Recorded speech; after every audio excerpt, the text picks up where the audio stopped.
Hello guys, welcome back to education world. मैं हूं आकांक्षा मिश्रा। आज हिस्ट्री के एक बहुत ही इंपॉर्टेंट टॉपिक से डील करेंगे जो है first war of independence. So let's understand it. बात करें अगर फर्स्ट वॉर ऑफ इंडिपेंडेंस को समझने की, तो सबसे पहले हमें इसका बैकग्राउंड समझना होगा, यानी आखिर जो हमारी लड़ाई थी वो शुरू कहाँ से हुई। So let's start the first point, that is process of opposition started in 1857 in some parts only.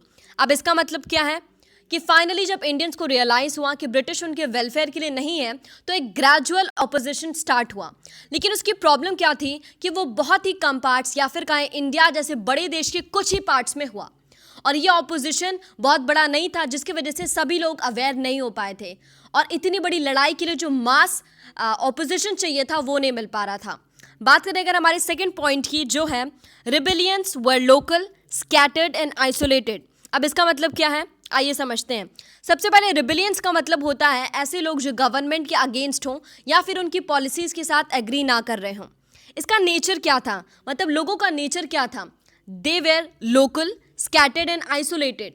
Local थे क्योंकि मेन पार्ट से कोई आ नहीं रहा था। स्कैटर्ड थे क्योंकि ऑफ कोर्स मैंने जैसे पहले बताया कि 10 लोग इधर से 10 लोग इधर से, तो एक जो मास प्राइजिंग चाहिए थी वो नहीं हो पा रही थी। और आइसोलेटेड क्योंकि जितने लोग थे वो लोग मोस्टली पीपल को अवेयर नहीं कर पा रहे थे, बहुत ही आइसोलेटेड थे जहाँ पे वो अपोज कर रहे थे। इसीलिए हम लोग को पता नहीं चल पा रहा था कि ब्रिटिश का रियल एम क्या था। अब इसका थर्ड पॉइंट आता है क्यूमुलेशन, यानी end of this came with first war of independence. अब इसका मतलब क्या है? क्यूमुलेशन एक बहुत अच्छी वोकैबुलरी है जिसे आप कहीं भी यूज़ कर सकते हैं, और इसका मतलब है एंड या putting an end into something. Okay, so cumulation मतलब कि इसका जो आखिर समापन कब हुआ, इसका एंड कब हुआ, किस चीज़ का? ये जो लोकल, स्कैटर्ड और कुछ लोग ये अपोज कर रहे थे, फाइनली एक मास अपराइजिंग ज़्यादा लोग कब आए एक साथ एकजुट होकर इंडिपेंडेंस की लड़ाई में। तो बात करें इसकी, तो फर्स्ट वॉर ऑफ इंडिपेंडेंस से ये शुरू हुआ। मतलब 1857 में जब रिवॉल्ट ऑफ 1857 शुरू हुआ, लोग इसके बारे में और जाने, लोगों ने फाइनली अपोज करना शुरू हुआ, तो यहीं से इसका समापन हो गया कि अब लोग कहीं भी लोकल नहीं थे, स्कैटर्ड नहीं थे, आइसोलेटेड नहीं थे। जो भी हो रहा था वो एक यूनिटी के साथ हो रहा था, और सबका एक कॉमन एम हो गया था, जो है था ब्रिटिश के अगेंस्ट प्लॉट करना और ब्रिटिश को इंडिया से भगाना। हमारा नेक्स्ट पॉइंट है cumulation, that is millions of peasants, artisans and soldiers participated। तो जैसे मैंने कहा पहले बहुत ही कम लोग पार्टिसिपेट कर रहे थे, लेकिन फर्स्ट वॉर ऑफ इंडिपेंडेंस की सबसे अच्छी बात थी कि फाइनली मिलियंस ऑफ पीजेंट्स मतलब फार्मर्स, आर्टिसंस मतलब ऐसे लोग जो हाथों से चीज़ें बनाते हों, और सोल्जर्स को तो हम सभी जानते हैं। तो फाइनली इतने इंपॉर्टेंट लोग यहाँ पे पार्टिसिपेट कर रहे थे क्योंकि ये तीन सेगमेंट्स या ये तीन सेक्शंस ऑफ सोसाइटी सबसे ज़्यादा झेल रहे थे ब्रिटिश को। तो ये लोग फाइनली मिलियंस ऑफ लोग ब्रिटिश के अगेंस्ट हुए, उनके अपोज करना शुरू हुआ, और इसी को फर्स्ट वॉर ऑफ इंडिपेंडेंस का नाम दे दिया गया। अब बात करते हैं कि आखिर इसका नाम किसने दिया। तो इसे 1857 में विनायक दामोदर सावरकर जी ने, पहले इसका नाम रिवॉल्ट ऑफ 1857 था, लेकिन फाइनली सावरकर जी ने इसे फर्स्ट वॉर ऑफ इंडिपेंडेंस का नाम दिया और इसे पॉपुलराइज भी किया। आइए इसके कॉजेस के बारे में जानते हैं, जो कि one of the very important topics है। टॉपिक है कॉजेस, मतलब आखिर वो कौन से रीजंस थे जिनकी वजह से इंडियंस को ब्रिटिश के अगेंस्ट प्रोटेस्ट करना पड़ा। सो लेट्स स्टार्ट। हमारा सबसे पहला पॉइंट है till 100 years British expanded their area.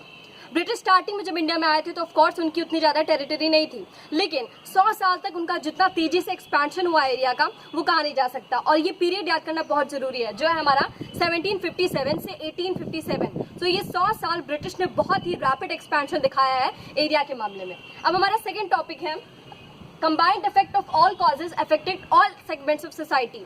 इसका मतलब क्या है कि जितने भी अलग अलग कॉजेज थे, जैसे हमारे political cause, social cause, religious cause, उसके बाद इमीडिएट कॉज, ढेर सारे कॉजेज का जो कंबाइंड इफेक्ट क्या आया था वो सारे लोगों पे आया था, और हर सेक्शन के लोगों पे, जैसे चाहे वो हायर कास्ट हो, चाहे वो मिडिल क्लास लोग हों, चाहे वो लोअर क्लास के पीपल हों, चाहे वो अच्छी नौकरी करते हों या फिर एक नॉर्मल अपना किसी तरीके से जिंदगी का गुजारा करो, तो हर सेगमेंट पे बहुत ही बुरा इफेक्ट आया था। अब जानेंगे आखिर वो कौन कौन से सेगमेंट्स थे और उन पे क्या क्या इफेक्ट आया था।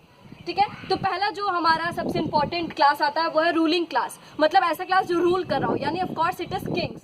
तो किंग्स के साथ क्या हुआ, पावर वॉज स्नैच्ड, मतलब स्नैच्ड एक बहुत अच्छी वोकैबुलरी है जिसका मतलब होता है छीनना। तो ब्रिटिश के टाइम पे जैसे ही ब्रिटिश ने अपना एरिया बढ़ाना शुरू किया, वो लोग क्या किए, किंगडम्स की पावर जो वहाँ पे मेन किंग की पावर रहती थी उससे छीनी जा चुकी थी। सेकेंड हमारा जो मतलब इंपॉर्टेंट क्लास है वो है पीजेंट्स।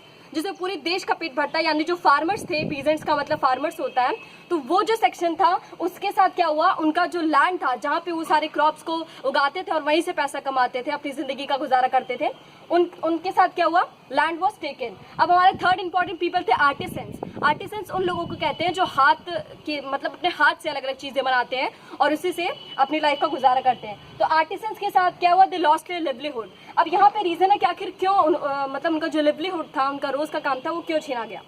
ब्रिटिश जब आए तो वो लोग फॉरेन प्रोडक्ट्स यहाँ पे लॉन्च करने लगे और वो ऑफकोर्स चीप थे क्योंकि वो बेकार मटेरियल के थे और यहाँ के लोग उससे खरीदने लगे, तो इनकी जो जॉब थी वो चली गई। अब क्या नेक्स्ट रीजन है, नो वेल पेड और higher jobs for middle class.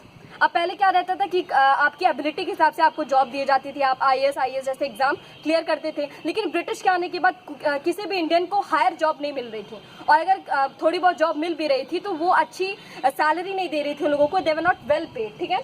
अब इंडियन सोल्जर्स के ऊपर इसका क्या इफेक्ट पड़ा, Indian soldiers were ill treated, low pay much work, मतलब उनको बहुत ही लो पोस्ट दी जा रही थी, जैसे हमारे सीपॉइज या फिर बहुत ही लो पोस्ट दी जा रही थी और उन्हें बहुत बुरी तरीके से ट्रीट किया जाता, उन्हें बहुत ही हार्ड वर्क करना पड़ता था, उनकी सैलरी कम थी और फिर उसके बाद इल ट्रीटमेंट तो था ही। अब नेक्स्ट है जो सेगमेंट था वो था प्रीस्ट या फिर रिलीजियस पीपल, चाहे वो किसी भी कास्ट के हों, इधर इट इज़ मुस्लिम या हिंदू, वो लोग जो भी यज्ञ कराते थे ब्राह्मण्स वगैरह, उनके साथ क्या हुआ, वो भी उन लोगों को अलाउ नहीं था, जिसकी वजह से they also loss there income. अब बात आती है 1857 में people started plotting against British. अब देखिए चाहे वहाँ पे वो किंग हो, चाहे हमारा नॉर्मल फार्मर्स हो, आर्टिसंस हो, इंडियन सोल्जर्स हो, हर सेगमेंट पे बहुत ही बुरा इफेक्ट आ रहा था ब्रिटिश की वजह से, जिसकी वजह से फाइनली लोगों ने प्रोटेस्ट करना स्टार्ट कर दिया था। तो ये था पूरा इंट्रोडक्शन कि आखिर क्या रीजंस थे जिनकी वजह से इंडियंस आखिर ब्रिटिश के अगेंस्ट प्रोटेस्ट करने लगे या फिर उनके अगेंस्ट प्लॉट करने लगे। Thank you for watching video. Next video में हम बहुत ही डिटेल स्टडी करेंगे सारे कॉजेस के बारे में। Thank you.